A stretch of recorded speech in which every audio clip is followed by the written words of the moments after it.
CBS Young and the Restless spoilers. The whispers swirling around Genoa City have once again turned their gaze toward Audra Charles, whose ability to reinvent herself has been a survival mechanism ever since she first arrived in the city.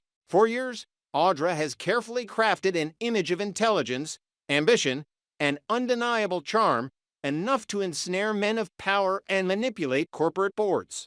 But beneath that polished exterior lies a history that has been quietly suppressed, a history that now threatens to resurface with explosive force. It begins with Holdem Novak, a figure from her Los Angeles past, whose sudden reemergence ties directly to her darkest secrets. Audra had thought that chapter was closed, sealed away with selective storytelling and calculated omissions.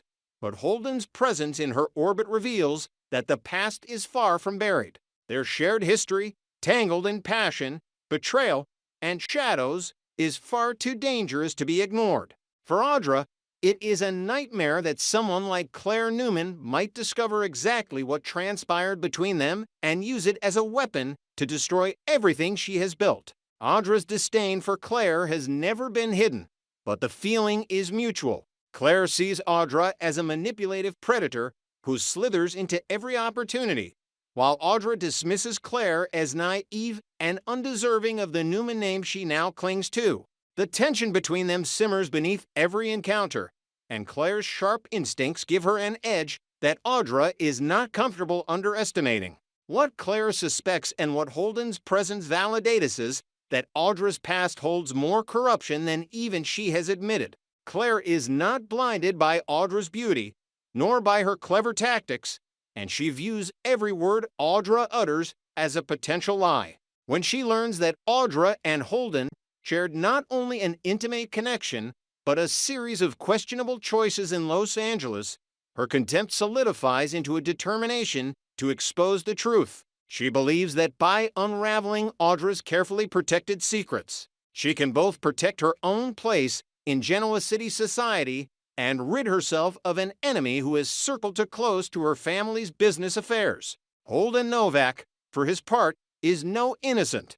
His dark charisma and reckless confidence are what first drew Audra into his world back in Los Angeles, a city that thrives on ambition but punishes weakness. Together they navigated high-stakes circles where money flowed easily, but integrity was scarce. Holdem knew how to skirt the law, to create opportunities out of chaos, and Audra learned quickly that he was as dangerous as he was enticing. Their relationship was never built on trust, but on mutual benefit, and when it suited them, passion blurred the lines of morality. Theirs was a bond forged in secrecy, one where shared sins created an intimacy too complex to easily unravel. When Audra left Los Angeles behind, she believed she was walking away from Holdem and from the dangerous entanglements they created.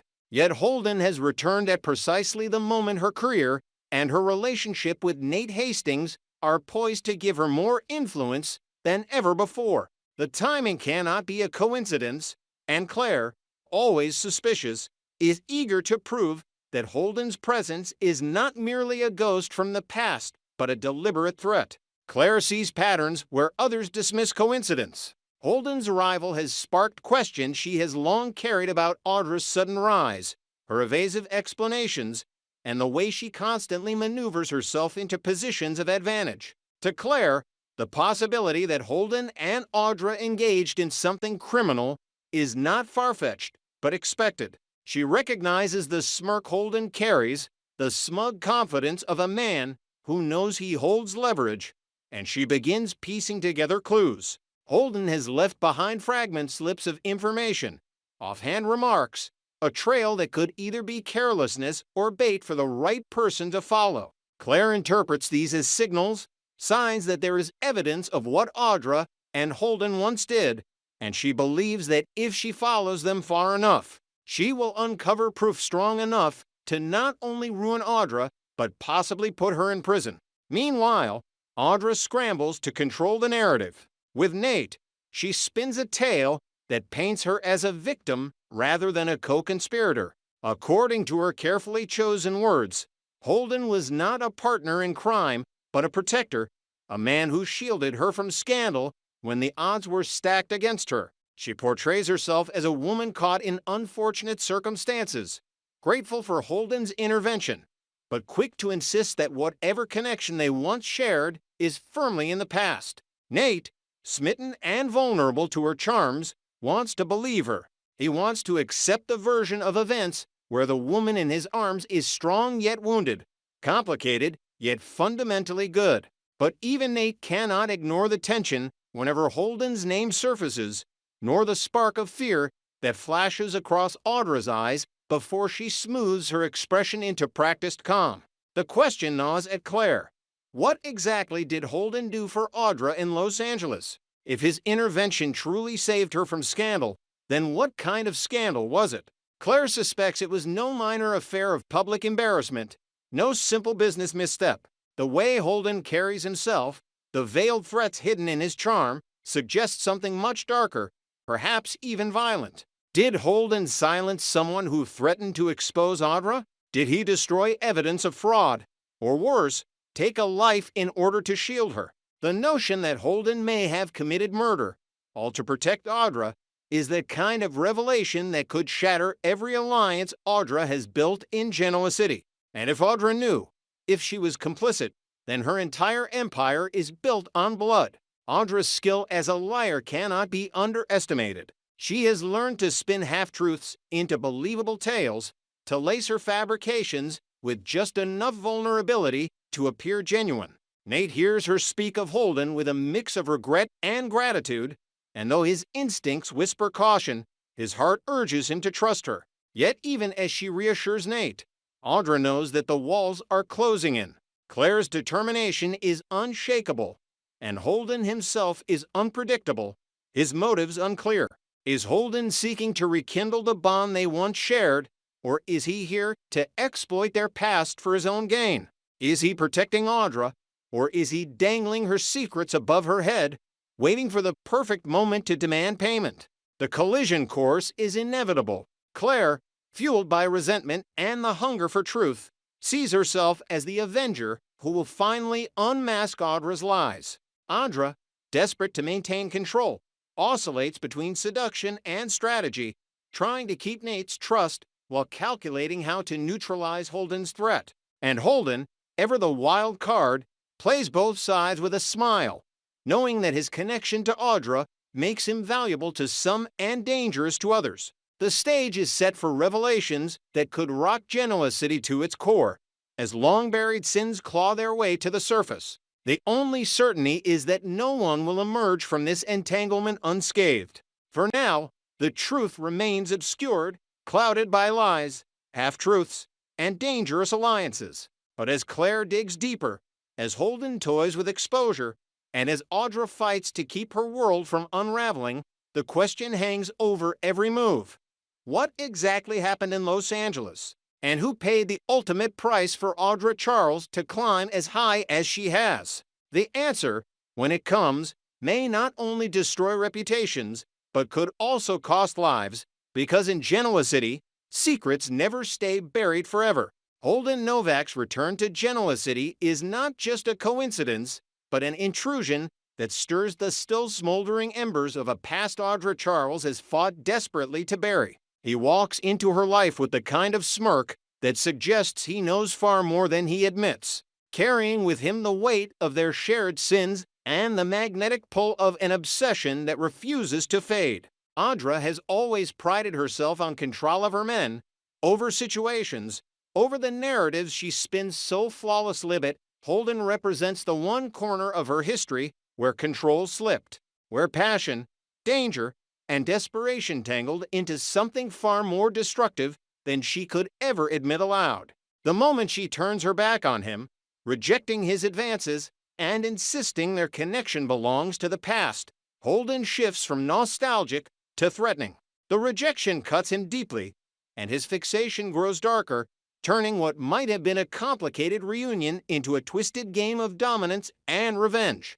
His resentment does not stop with her, but extends toward Nate Hastings, the man who currently holds her heart, as Holden resents being replaced and imagines himself robbed of what was once his. The question hanging over the entire saga is whether Holden and Audra were ever just lovers, or whether they were partners in something far more sinister. Whispers of Los Angeles follow them, faint but persistent, suggesting that the bond they shared was cemented not in romance, but in complicity. Claire Newman, who has never trusted Audra, seizes upon Holdem's arrival as confirmation of her long-held suspicions. She recognizes the shadows in their eyes when they look at each other, the subtle tension of people bound together by secrets too dangerous to speak aloud. To Claire, it is unthinkable that Audra, woman who thrives on manipulation and scheme school, have walked away from Holdem if he did not hold something over her. She begins pressing Holdem, demanding to know what really happened in LA, refusing to let his evasions or Audra's polished lies distract her from the truth. Holdem, for all his bravado, slips in small ways, revealing just enough for Claire to know she is right. Whatever happened between him and Audra was not just scandal, it was crime. Fans remember that Audra once hinted that Holdem lived in squalor, reduced to a life that stood in sharp contrast to the glamour he once flaunted. That detail now takes on chilling significance. Was his downfall punishment for protecting Audra? Did he sacrifice his freedom, his wealth, or even his conscience to shield her from exposure? The idea that Holdem may have taken the fall for something unforgivable, perhaps even murder, raises the stakes to an unbearable level. If Holdem destroyed his own life to protect Audra, then his obsession with her is no longer simply emotional, but rooted in the kind of loyalty born of shared blood on their hands.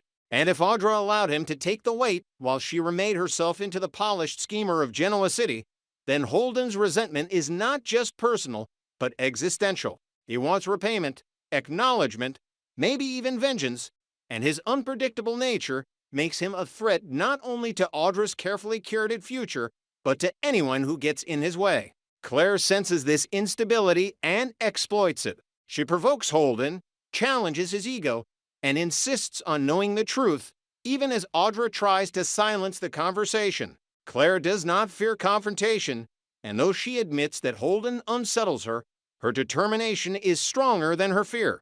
If Audra is frightened of Holdem, then Claire knows the danger must be real, because Audra is rarely the one on the receiving end of intimidation.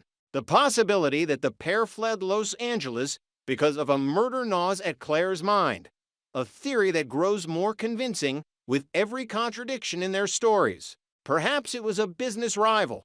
Perhaps it was someone who threatened to expose their schemes, or perhaps it was nothing more than a tragic accident they chose to bury instead of face. Whatever the case, Claire is convinced that Holdem and Audra crossed a line so dark it explains everything about their connection: the secrecy, the contempt, the unwillingness to let each other go even when their romance ended. The prospect of Holdem killing Audra is one that flickers in the shadows of speculation. His obsession with her, once fueled by passion, has curdled into something unstable, and rejection only intensifies his rage. Yet if he truly meant to kill her, would he not have already struck, driven by jealousy and desperation? Or is his need for her so twisted that he cannot decide whether to destroy her or to bind her to him forever by threatening her with their shared past? Audra understands the danger better than anyone, which is why she plays her cards with calculated precision, giving Holdem just enough to pacify him while working to maintain her position with Nate and the Newman circle. Still, the fact that Audra, the queen of intimidation, is genuinely afraid says more than any words could. Holdem's presence is not just inconvenient, it is dangerous, a reminder that the past she tried to bury has claws sharp enough to shred her carefully woven future. Whether Holdem and Audra were accomplices or whether Holdem acted alone remains unclear, but the possibility that they covered up a crime together is too powerful to ignore. Genoa City has seen its share of scandals, but nothing strikes deeper than murder and the cover-ups that follow. If Claire is right, if she uncovers evidence that Holdem and Audra ran from Los Angeles because of blood on their hands, then Audra's entire empire could crumble. Claire could use that truth to finally eliminate her rival, to avenge every slight and every insult, and to reshape the balance of power in the city. The danger, of course, is that Holdem himself may not let the truth be used without extracting his own price. He is not a man to be manipulated easily, and Claire's determination may lead her into a deadly game where curiosity becomes fatal. What makes this storyline electrifying is the ambiguity that surrounds Holdem. He is a blank slate, a man whose past is barely known, whose future is undefined, and whose motives shift like smoke. He could be a victim of Audra's manipulations, a man destroyed by love and desperate to reclaim what he lost. He could be a predator, one who used Audra as much as she used him, reveling in the chaos they created together. Or he could be something in between, a dangerous mixture of victim and villain, whose obsession drives him to actions neither he nor Audra can control. For now, his presence is a ticking time bomb, and every glance he shares with Audra, every veiled remark he drops in Claire's ear, tightens the tension that threatens to explode in a scandal that could engulf them all.